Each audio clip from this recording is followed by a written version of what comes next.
And now, preview time.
Welcome to the U Arizona MFA program in Creative Writing's Spring 2021 Distinguished Visitor Series, which I'm honored to direct with my dear colleague, Professor Ander Monson.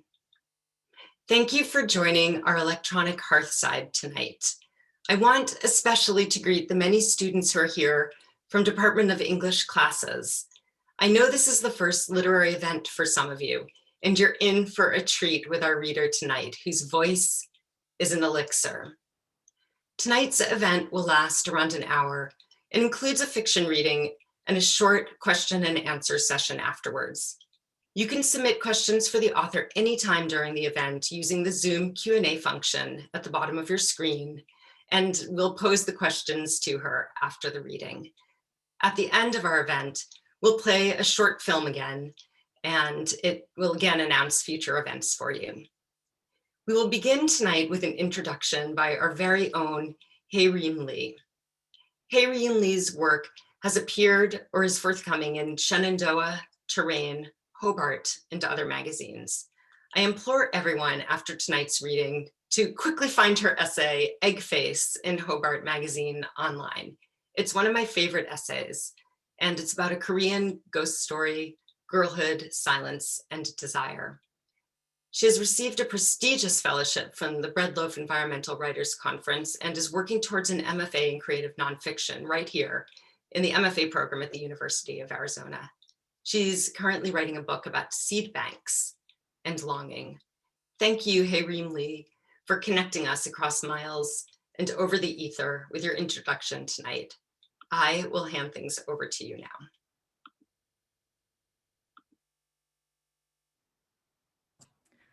Thank you so much, Kate. Oh my gosh. And thank you also to Ander for organizing this reading. I'm so excited to introduce Sarah Swenyan Bynum tonight. Bynum is the author of 2 novels and a short story collection. Miss Hempel Chronicles was a finalist for the PEN/Faulkner Award, and Madeline is Sleeping was a finalist for the National Book Award and the winner of the Janet Heidinger Kafka Prize. Her fiction has appeared in numerous publications, including The New Yorker, Plowshares, and Tin House. Bynum has received the O. Henry Award, the Whiting Award, and an NEA Fellowship. In reading her new collection of short stories, Likes, I was reminded of something Philip Lopate once wrote about essay collections, that they allow the reader to enjoy the fluent play of a single consciousness, a single sensibility flowing through disparate subject matters. Throughout Likes, a young woman dreams of a king. A trio of girls navigates the changing dynamics of their friendship. A marriage breaks down. A man robs a house. And these separate narratives, disparate though they may be, are linked by the flow of Bynum's sensibility, warm, probing, curious. In her deft hands, human-sized stories spin out into larger considerations of race and class, nostalgia and dreams. Her work hums with a palpable attention to the word and a careful control over the larger story. On more than one occasion as I read the book, I audibly gasped as the point of view shifted in a manner both subtle and devastating. When I read Bynum's work, I feel reassured that I am in the hands of a deeply capable writer, finely attuned to the ways of people. The worlds she builds and the characters she spins into life are rendered with such care and control. As a reader, I'll follow her down every winding path, through every yet unexplored corridor. I'm so excited to hear her read tonight. Please join me in welcoming Sarah Swenyan Bynum.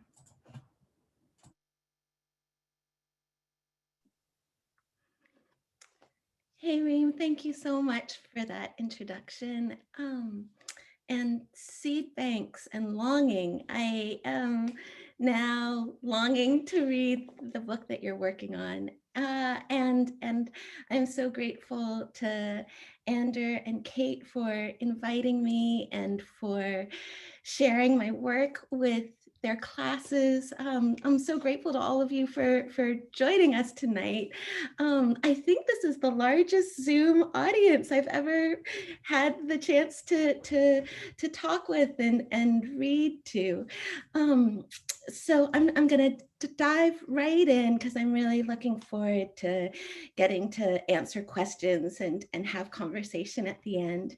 And I just want to say quickly, Kate's work has been so important to me. I have taught both her fiction and her criticism in my own creative writing classes, and really rely upon it for solace and for really like a critical framework in which to understand my own projects and my own interests. So I feel so indebted to Kate's work and feel as if I'm sort of always in conversation with her.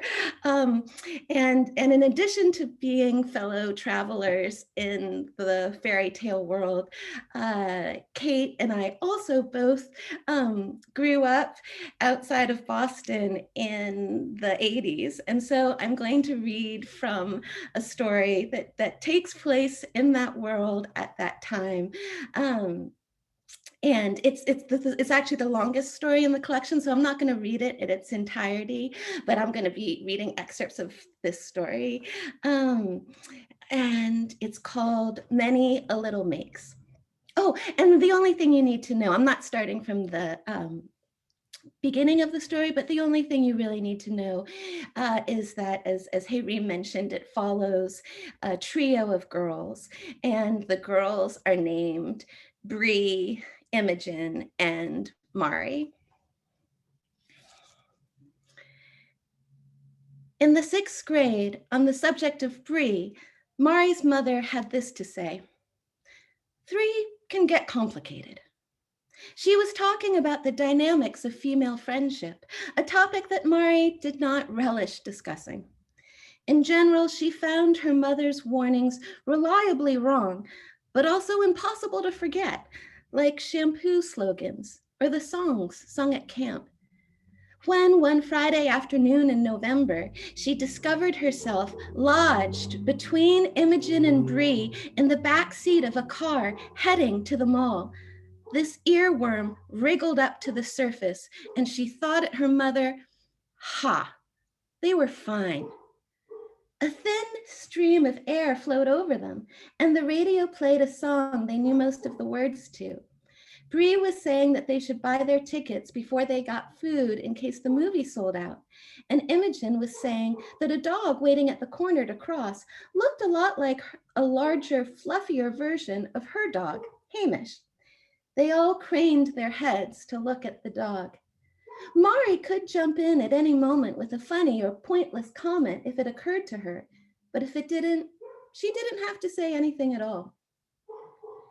Imogen had befriended Mari at the beginning of 2nd grade, back when Mari was the only new girl in the class. Years passed, and then Bree arrived, along with an assortment of other 6th grade girls. Out of all of them, Imogen chose Bree, for reasons not obvious to Mari. Bree wore eyeglasses with tinted plastic arms that swooped downward in a secretarial way. She had short brown hair and the long, waistless torso of a dachshund. On the first day of school, she appeared in a teal sweatshirt violently spattered with paint, a top that Mrs. Schmidt said was jazzy. It looked store-bought, not homemade, like something she had saved up for.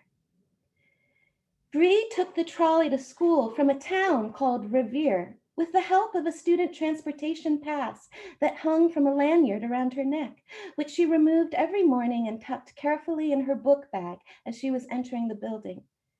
In the locker room, Mari had overheard some girls pronouncing Revere as Revere in order to amuse each other, and this was how she learned that Revere was an undesirable place, inhabited by people who couldn't tell how thick their accents were. But Bree didn't say it that way. She spoke quickly and correctly and without any accent at all, participating in class with palpable happiness, no matter what the subject was. She was bright, Mari saw early on, which was probably what made her interesting to Imogen. Any girl at their school was smart enough to be there, or at least well organized, but not many of them, not even a few of them, had an air of intensity. To be clear, Bree wasn't excessively studious or preoccupied with cerebral pursuits, and Imogen and Mari weren't either. They didn't read Russian novels or follow current events or dismantle electronics to figure out how they worked. Together, they circled the mall and talked about their teachers and occasionally stopped to go inside a store and touch things that they wanted to buy. They ate swirled frozen yogurts and watched a blockbuster movie full of French kissing and shootouts. But if, for instance, the sight of a botanical rendering of lavender wrapped around a bar of soap should suddenly fill Mari with a rich, heady, Eleanor of Aquitaine feeling, and if later she went home and pulled off the cookbook shelf an illustrated guide to medieval herbs from which she painstakingly copied out on little sheets of paper the properties and uses of yarrow, chamomile, mugwort, and horehound, and then dipped the sheets of paper in tea and dried them outside so as to make them look more like parchment, neither Imogen nor Bree would wonder at it. Not that they would ever do the same. They weren't excited by herbs. It's just that they would recognize, wordlessly, the impulse to do so. That's what the three of them had in common. Otherwise, Mari and Bree were short, while Imogen was tall. Imogen and Bree were white, and Mari was Japanese. Bree lived in Revere, and Imogen and Mari did not. Their differences were evenly distributed, yet when Mari glimpsed a reflection of them gliding past a department store's plate glass window, she saw with perfect clarity that Imogen belonged to another species altogether, like a wood elf among dwarves or a human escorting hobbits. Her hair shone in the muted light pouring down through the atrium. Her shoulders were pulled back and her neck was long. When she laughed, she opened her mouth wide, and you could see practically every one of her straight, gleaming teeth. She didn't have a single cavity. However, sometimes her breath up close could smell a little bit sour, a detail you'd have to be her best friend to know, because to the rest of the world, she was just a radiant creature passing by, laughing, her head floating well above the other two.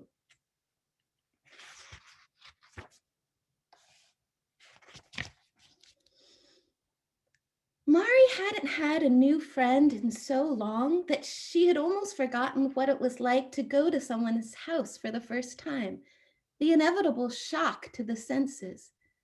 The smell, most of all, not unpleasant, but unfamiliar. The school year was nearly finished before Bree invited them over, and it turned out that she lived on the right side of a gray and clapboard house that had an identical left side where a different family lived. A flight of concrete stairs rose from the sidewalk, and at its top was a shallow concrete porch, and there on either side stood two front doors, exactly symmetrical, even down to their storm door handles, which meant that one door opened up to the left and the other one to the right. Squashed behind the storm door on the left was a scarecrow holding a sign that said, "Welcome," in autumn colors. "We don't talk to them anymore," Bree whispered as she extracted her lanyard, which in addition to her trolley pass, held her house keys. Long story. She opened the door and out leapt the smell of her house, indefinable but strong, a little reminiscent of chicken noodle soup in a can. Soon enough, it went away. Bree had cable TV, tropical fish, and a toilet lid covered in burgundy carpet.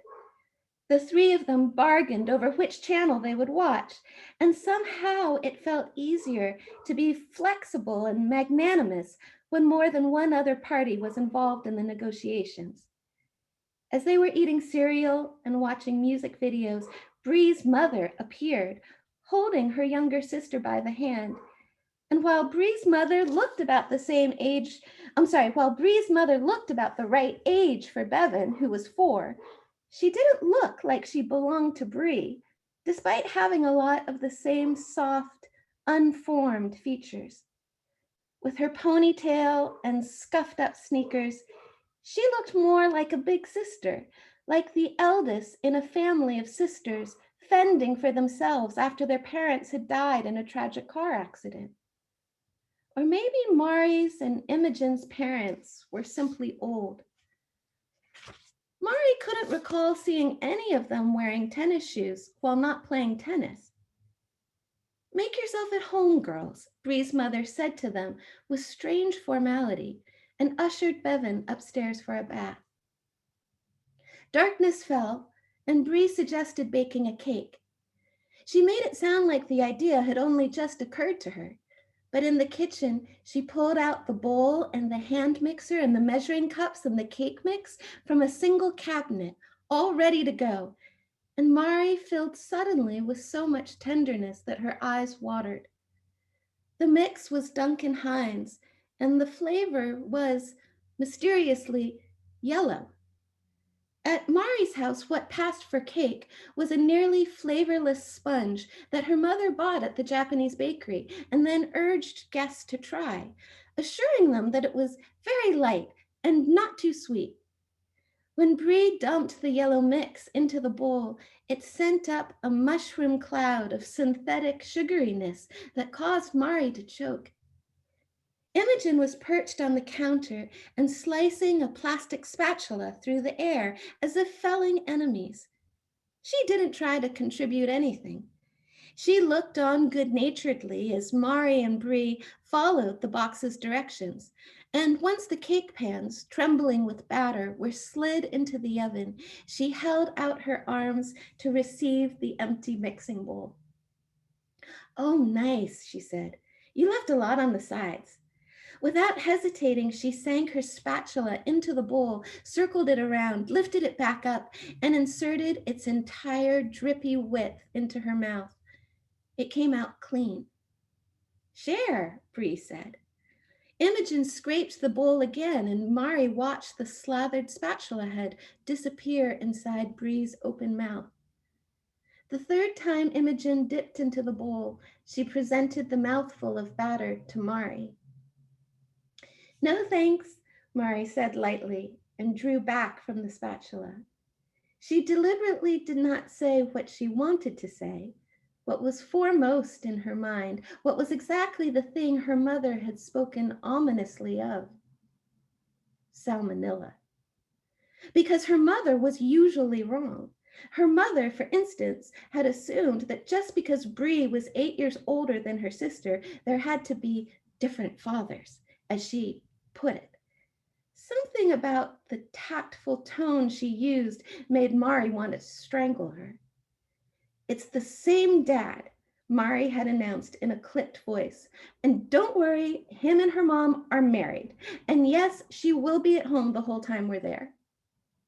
"He and her mom," her own mother had answered, at which point Mari had covered her ears and let out a moan.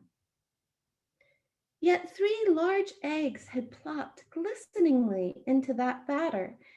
3 large raw eggs, probably teeming with bacteria, and just the sight of its yellowness slicking the spatula was making Mari feel queasy. That, and the sickly sweet smell, and the buzzy fluorescent lights in Bree's kitchen, and all the saliva being passed around freely. By now, her friends were looking at each other and smiling. They'd seen right through her airy demurral. Panther-like, Imogen hopped down from the counter while Bree closed in on Mari from the other side. Just try some, Imogen murmured. You'll like it. She handed the spatula off to Bree, but held on to the bowl, dragging the length of her finger along its interior and then extracting it, coated. She slid the finger into her mouth. It's the best part. Bree swam the spatula closer to Mari's face. Trust us, it's delicious. I don't want to, Mari said from under the collar of her t-shirt, which she'd pulled up over her nose. Just a little, Imogen said. Just a little tiny taste. Bree stuck out her tongue and delicately pressed the spatula to its tip. See? Imogen continued. It'll be that tiny, you'll barely taste it. Mouth ajar, Bree darted her tongue in and out, very fast. Where did she learn to do that? It looked disturbing, like in a Prince kind of way. The yellow droplet sat at the end of her flickering tongue. Mari twisted her head aside. You're pressuring me. Her voice was muffled beneath the t-shirt. I don't like eating batter or being pressured or throwing up all night and getting hospitalized. Who said anything about throwing up? She yanked her shirt back down and glared at them. Hello, salmonella. Somehow it sounded less insane when her mother said it. Imogen and Bree stared at her, speechless. Then they cackled. Salmonella? They repeated. Salmonella? Their eyes glittered. A look of silent understanding passed among the three of them. There was no averting what was coming next. With a gasp, Mari shoved past Imogen and dove toward the TV room. They flew after her, unleashed, made swift by their socks on the linoleum. Over and around the leather sectional they chased her, careful to avoid the glowing fish tank, no one shrieking or laughing because upstairs Bevan was already asleep. Just their heavy breathing filled the room, and when the two of them finally pinned her to the floor, she could feel how all of their chests were heaving rapidly, in unison, like they had run a mile together with matching strides. Chariots of Fire was one of her top 5 favorite films. Though she didn't like to run herself, the sight of British men running was very moving. Whenever they sang Jerusalem in morning meeting, she and Imogen and Bree would entertain themselves by surreptitiously acting out the words. They would mime the seizing of the bow and the spear and the countenance divine shining forth upon the hills, and they would attack the low note in arrows of desire with fake solemnity. But even as they joked around, Mari found the song unspeakably beautiful. That ardent phrase, "Bring me my chariot of fire," stirred her. When it touched her face, the cake batter was not cold as she thought it might be. It felt only thick and wet. Her eyes were closed at this point. And her mouth, too, of course. Nothing, not Duncan Hines or egg-borne bacteria or anything not her own, would cross the threshold. Her lips were squeezed so tightly shut that they tingled. No one was getting in or out. She kept herself intact, impervious to the panting weight of Imogen and Bree on top of her. With satisfaction, she felt their bodies slacken, the energy dissolving. They were thwarted, and there was nothing to do now but smear batter on Mari's face. Even with her eyes shut, she could tell when it was Imogen doing it and when it was Bree. like in Chariots of Fire, where the two men ran extremely fast, but for different reasons. The Scottish one because he believed so much in God, the Jewish one because he wanted to fit in and show that he was better than all the anti-Semites he met in college. The perfunctory swipes across her cheek, that was Imogen, having already lost interest in the whole thing, but in the precisely centered dabs on her forehead, her nose, her mouth, her chin, she felt the warmth of Bree's attention, her thoroughness and care. After they hoisted themselves off her, Mari made her way unsteadily toward the hall bathroom, eyes slitted and face sticky, and it was here that she caught a whiff of the cake baking in the oven. She had never smelled anything like it. Initially, it reminded her of the cloying scent of Play-Doh, which she had always hated, and in fact hated so much that when small, she'd refused to touch the stuff. But as she inhaled again, she found something spreading underneath the sweetness, a smell similar to that of butter and eggs and vanilla and flour, but not quite the real thing. A smell that was artificial, but also intoxicating, and somehow more intoxicating for being fake. She didn't have to taste it to know ahead of time how much she was going to like this cake, how moist it would be and warm, how its faint chemical aftertaste would make her go back for more. Wiping off her face above the sink, she decided to tell her mother that from now on, the only kind of cake she wanted for her birthday was yellow cake from a box.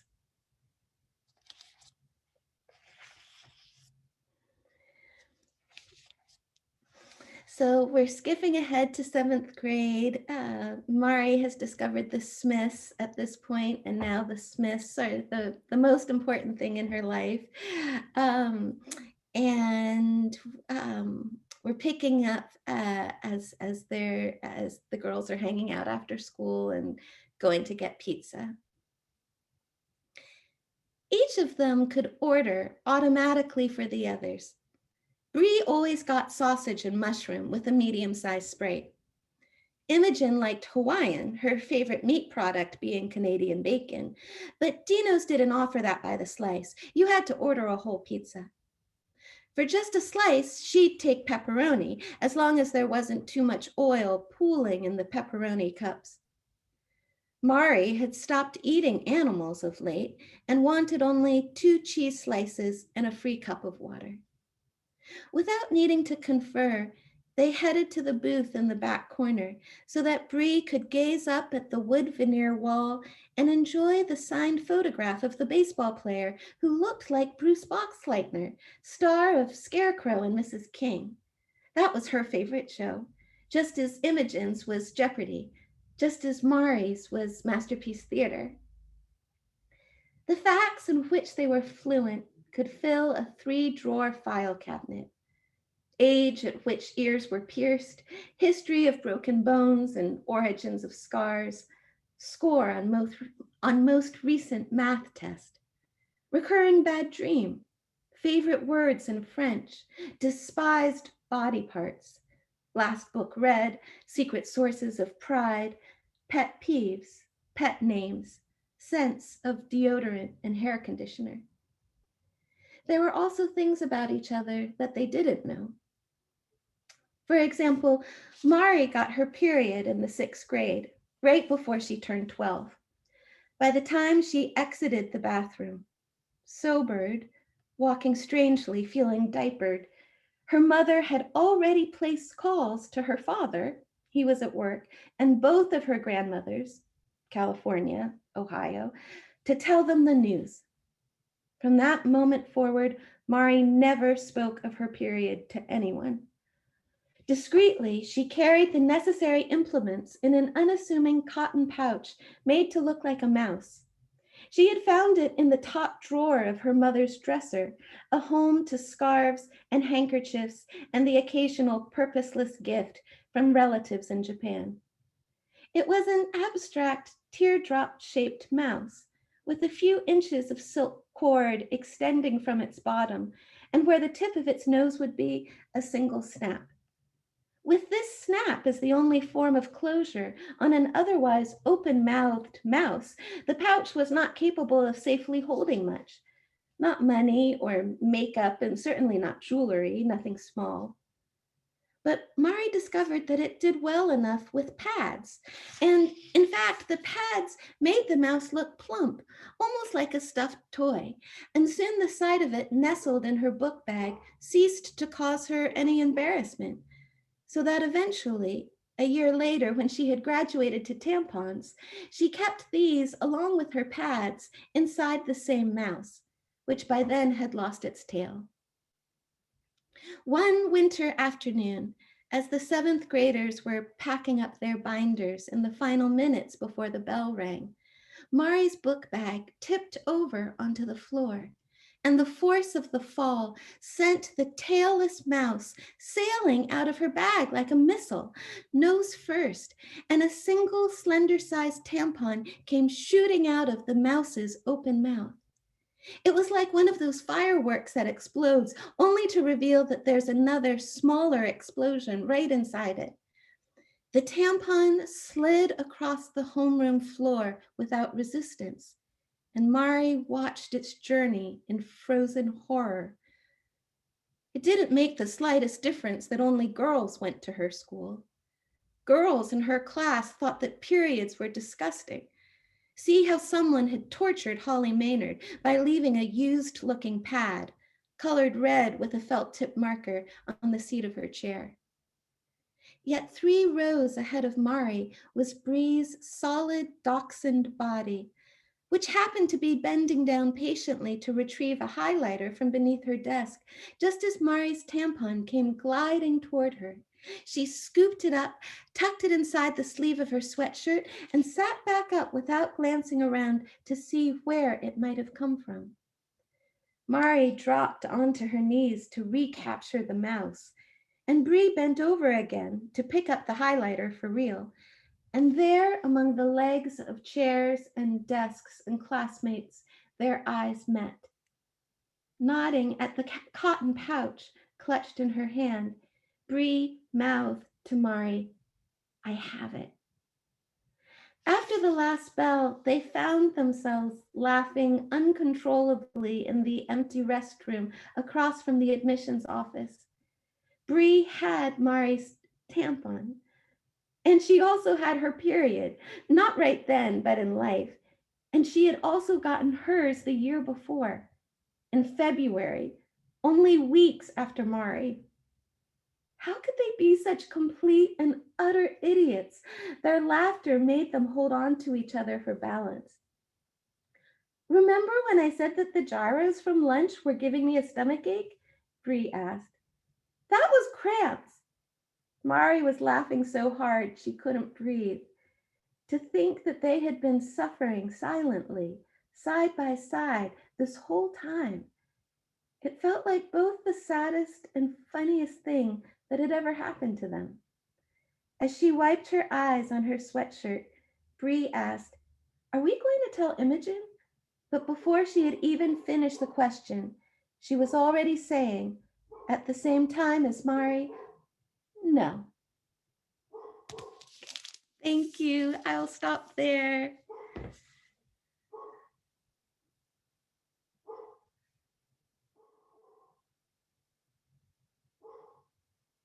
Wait, do I stay on? I am trying to get my camera back on. Oh, hi, Kate. Good Hi, to we're back. Oh, hi, Kate. That was beautiful. The last couple of lines where the narrator says that it was the saddest and funniest thing describes like the story itself in a nutshell, because I find myself always like weeping with both laughter and sadness as I read that story. That's one of my favorite stories. Thank you so much for reading that. Thank you, Kate. It was amazing. Thank you so much for that. We have a lot of really wonderful questions here, so I will just start right in with some that are actually about this story, and then maybe we'll move from there on to some fairy tale questions.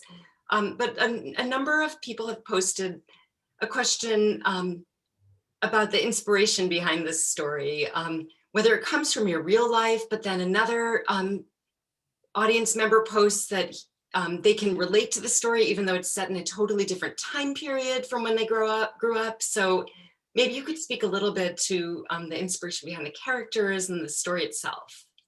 Yeah. Oh, well, thank you for those questions. And this was a story that originally wasn't even in the book. The book was going to have 8 stories, and it had already been through a couple of rounds of editing.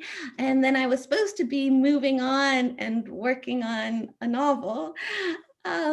Yet I found myself not wanting to write the novel and just feeling in a sense almost like the pressure of this story, and really wanting to think about female friendship, and really wanting to think about that transformative age, from when you're 12, 11, 12, through high school.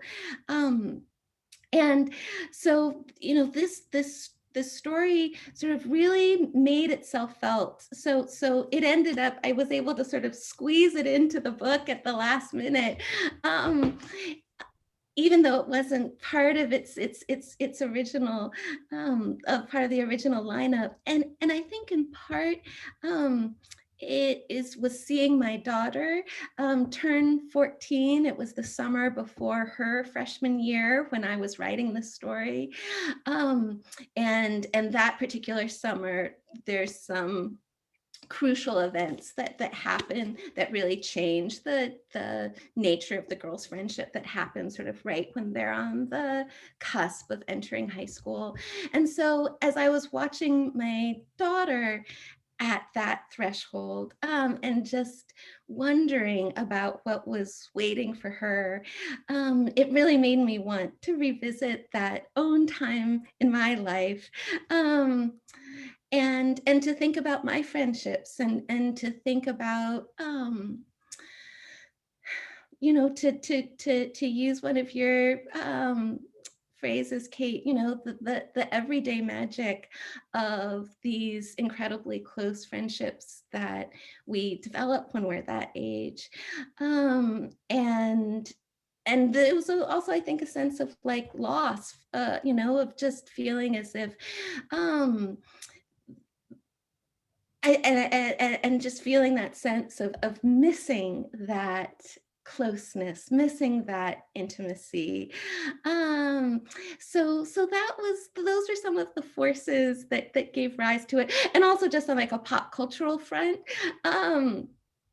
my daughter, like so many other kids her age, became completely obsessed with Stranger Things when it first came out.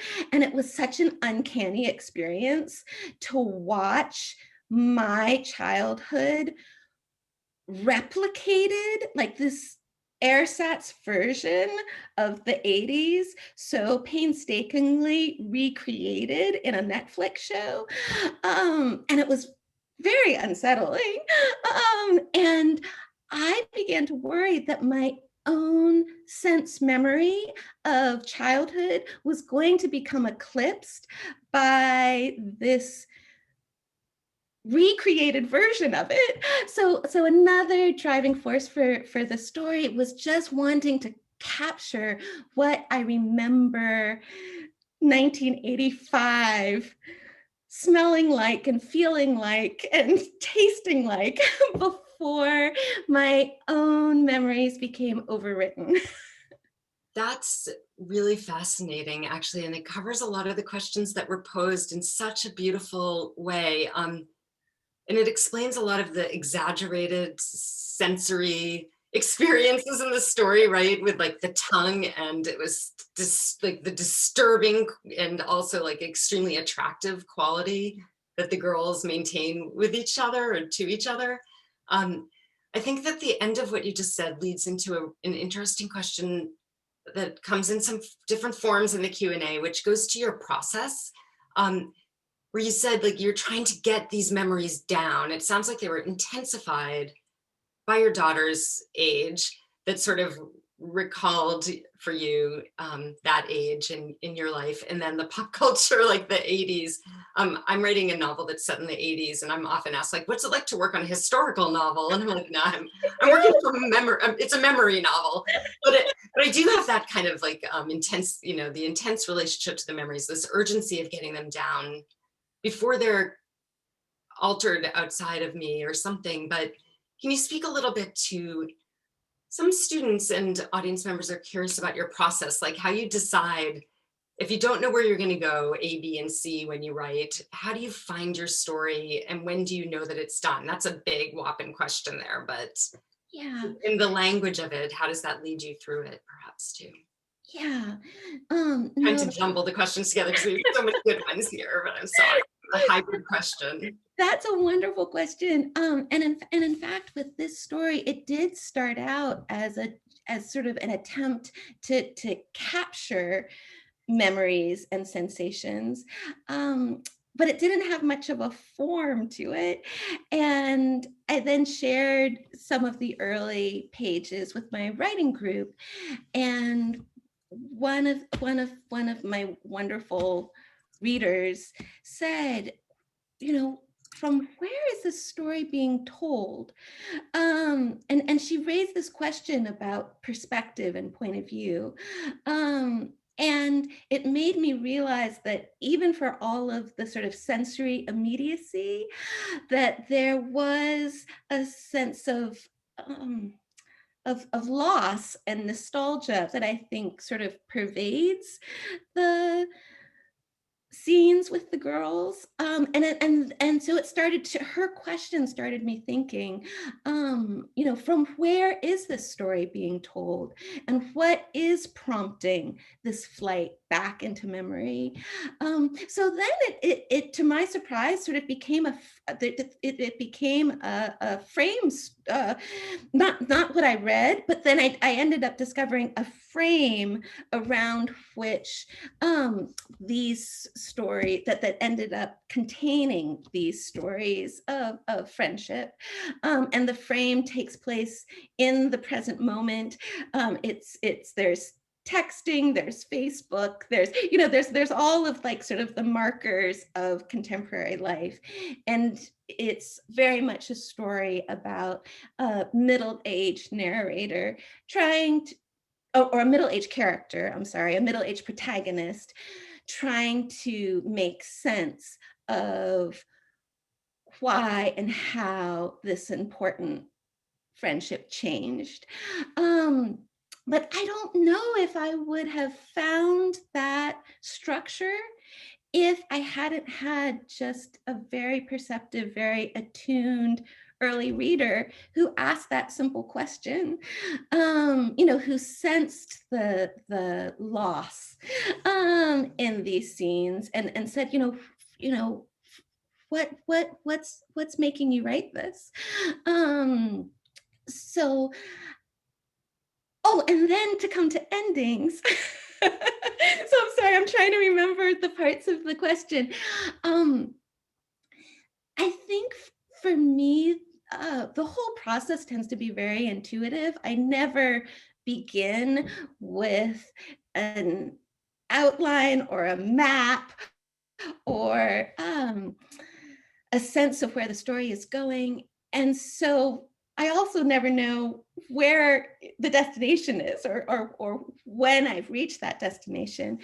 But I think for me, the thing that I'm listening to in the story is a moment when something surprises me, like something really surprises me that I didn't see coming, that the story has somehow brought to the surface just a realization that I didn't, or sometimes it's an action that I didn't see coming, that I didn't anticipate. And once this story like sort of shocks me in that way, then I begin to feel it resolving, if that makes sense. So oftentimes I will just keep writing, waiting for that swerve to happen, like waiting for that surprise to surface. To so that's often how I kind of intuit that, okay, maybe the story's ready to end. So when you get that surprise moment that somehow anticipates an end for you, it somehow transitions you to like you turn a corner in the story that you didn't expect, and you Yeah, can see something new. And I always think exactly. Yeah. if the writer is surprised, then the reader will also be surprised. And so that element, like you have to sort of sustain your tolerance for not knowing where a story is going, perhaps. And then also tolerate something happening that you didn't anticipate and that might not be initially all that pleasurable for a character or for the narrator or the writer herself. Yeah, I mean, without giving too much away, but the sort of the surprise that happened to me as I was writing this story was that in the frame narrative, the contemporary narrative, I realized very late into the story that Mari's mother has recently died, and that Bree is texting her, not knowing that her mother has died. And it was sort of the realization that the mom has died that, again, signaled to me, I loved how you put it, Kate, that like I've somehow turned a corner where I can see how the story might conclude and might end. Your affection for your characters really comes out in your voice, which many are commenting that they just love. And I think it's so hard as a writer when something sad happens for a character that you really love, right? And how to work through that in the story can be really painful, because also when you end a story, you're sort of saying goodbye too. So there's this whole melancholy arc sometimes to the work. Because we have so many your fairy tale class, I would love to just push in a little bit, but some have asked so 2 questions, I'll give you 2, and you can pick between them which one you want to answer first, but we have a number of students who'd love to know what your favorite fairy tale is, or even was in childhood perhaps, what brought you to fairy tales. And you've mentioned one technique from fairy tales today, which is everyday magic, and I think that that's really elemental to your work. But there's some questions about how you incorporate fairy tale techniques into your fiction, and even if you think about that when you're writing. I know when I'm at my desk, I don't put on my technique hat and think, now I'm going to use everyday magic. It just sort of flows more naturally, and then I look and see what happened and if I can do anything with it, but you can answer in your way. So in terms of favorite fairy tale, I feel as if it's always changing, and it always depends what story I happen to need in my life at that moment. My childhood favorite fairy tale, hands down, was Snow White, both because that was the first movie I ever saw.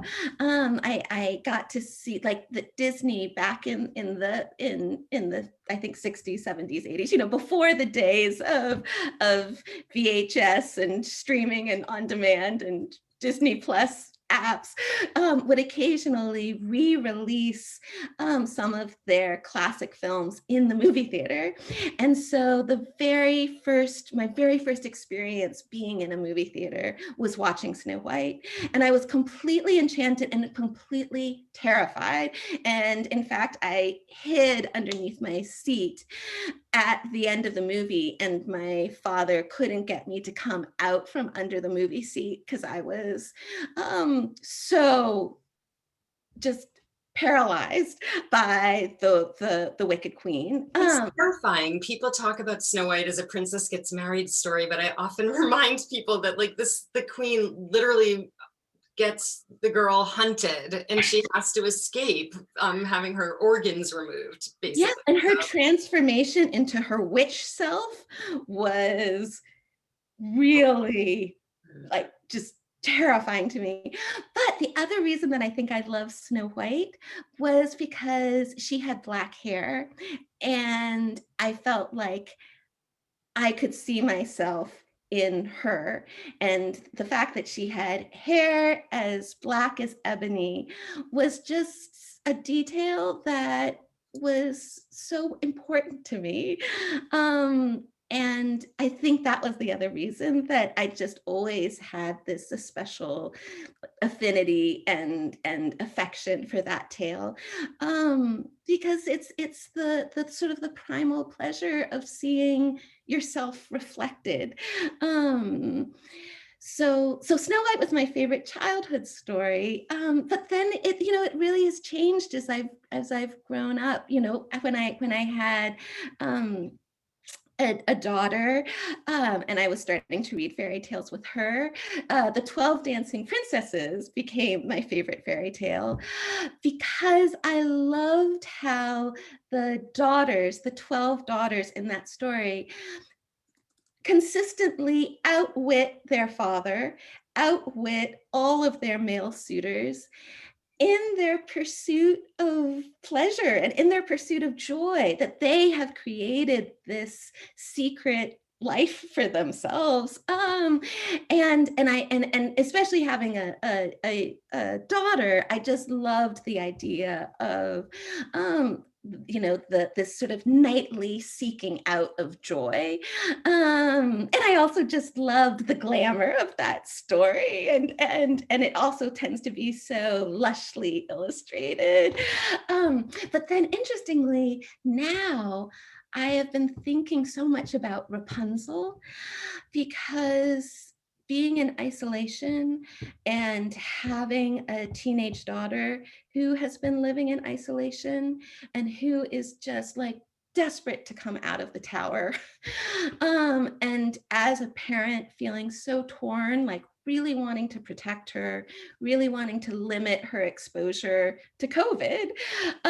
But then at the same time, feeling as if I'm doing something so deeply sort of distorting, like that somehow I'm really distorting her nature by keeping her in such strict isolation. So Rapunzel is a story that in this past year has taken on like a new meaning and new poignancy for me. And I really identify with the witch in that story. It's hard not to, and I think that Disney missed an opportunity in Tangled to give that character a little bit more complexity, because maybe she was just really lonely or something. Yeah, There's yeah. an isolated quality to that character as well. I think that we might need a Rapunzel novella from you. But then also I think about the closeness that develops between the witch and Rapunzel. And Right. We've been spending so much time together, that I really sympathize with and identify with her. The witch. Funny, because as you're telling this story, my teenage daughter is downstairs cutting her hair. So a very Rapunzel moment here. Oh, that's perfect. Steals away, as we all do now. She's plotting her escape. Very telepathic, as they say. Do you have, speaking of young people, do you have any advice for emerging writers, for young writers, for college students and others who might just be starting out on their path, whether through fairy tales, retellings, or just memories, dreams, imaginings from another place? Do you have any advice to offer? I think the two pieces of advice I would offer, the first is wisdom from the fairy tale tradition, and that particular wisdom is the sense that I am part of a much, much larger storytelling project, and that I am constantly drawing from this very deep well that others have tapped into, that others have replenished. And as a result, I feel no anxiety around borrowing. I feel no anxiety around imitation, no anxiety around sampling. And I feel like that it was something that was part of my process once as I was starting writing, um, even though I didn't realize I was doing retellings. That is, in essence, what I was doing. The very first story I ever wrote was for a ninth grade English class, and we were doing a unit on the Bible as literature. And we could either write a critical essay or we could retell an Old Testament story. And I just immediately leapt at the chance to retell us. And that was that was the very first story I ever completed. And I just think I've always felt this freedom to be fed by the traditions that have come before me, and not to worry about influence. There's the whole idea, the Bloom idea of the anxiety of influence. And it's just something I never understood, because I said, isn't that the whole point? To be paying homage to the people who have influenced you, to be borrowing from them, to be trying to do what they did, to be continuing the conversation with them. So that would be one piece of advice, which is just to give yourself permission to be part of this like collective endeavor.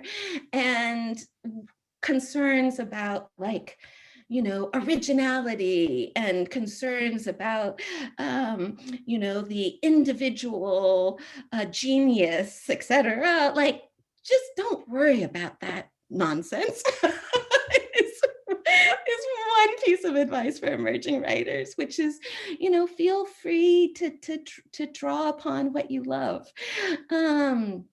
And then I think my second piece of advice is, and this is sort of, I think of almost of it like a water like a divination stick. I always think about where to find the energy, and as a writer, just developing your ability to sense in your own work where you get excited. Like, what was an image that like made your heart beat a little faster? Or like, what was a turn of phrase, or what was a combination of words that just give you pleasure, or that give you a little jolt? And just to develop a sensitivity of that to that, because I do feel like following the energy is such an important skill to have in writing. To be able to discern between a sentence that's inert and a sentence that has a spark to it. And of course, with every writer, it's so individual, it's so idiosyncratic. But I think sort of starting to think about that, like, where are like the pockets of energy? Where are the sources of energy? That would be my other piece of advice. Those are superb. That's like a superb pair of advice. Like, that's advice gold right there. So it's amazing. I mean, do you find it all during like the pandemic, during these anxious times, that you have access to that joy, the joy of language and the joy of participating in this centuries-long conversation, like being in company with authors past, present, and future that you adored? Do you find this is the final question probably, but do you find that you have access to that right now? Is writing sort of like a space that you can go to? Is the imagination providing any solace right now, or is it harder? Oh, Kate, I wish I could say that it is, but for me, it's been really difficult to write over this past year.